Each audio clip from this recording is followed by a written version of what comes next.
This is a complete flip through of my 6x8 snap album from Simple Stories, featuring the Flower Shop collection, also from Simple Stories.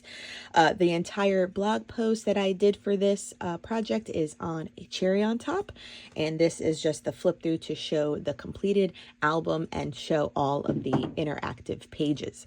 So for the cover, we used one piece of paper from the 6x8 paper pad, the foam thickers, and then a large chipboard element, and I just happened to have ribbon in my stash that matched the Robin's Egg album perfectly.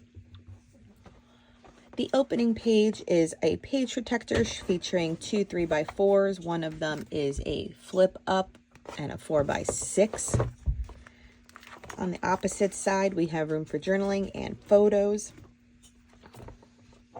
We made a little pocket over here. These are filled just now with all of the cards from a few cards from the journaling cut apart page. Room for journaling and or photos.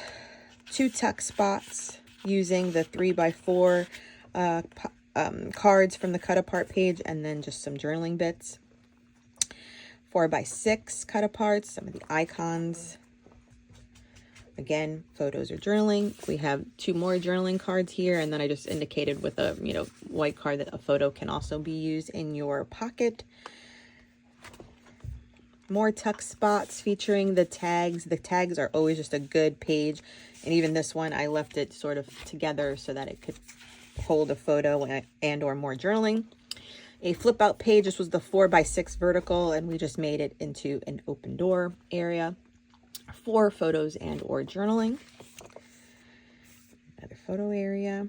The 3x4 cut aparts were used in these next few pages just because I wanted to keep the series of all of the flowers in the pots. I just love them oh so much. And then plenty of photos, more journaling.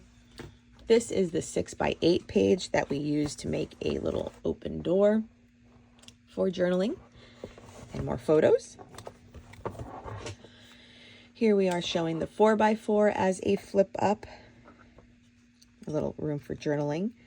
And this big piece is a chipboard element, one of those large ones.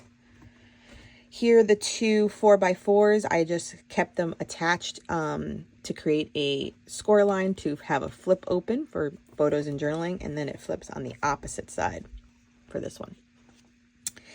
One of the 6x8 pages just scored in half, well, not half, a little bit off to hold the holes.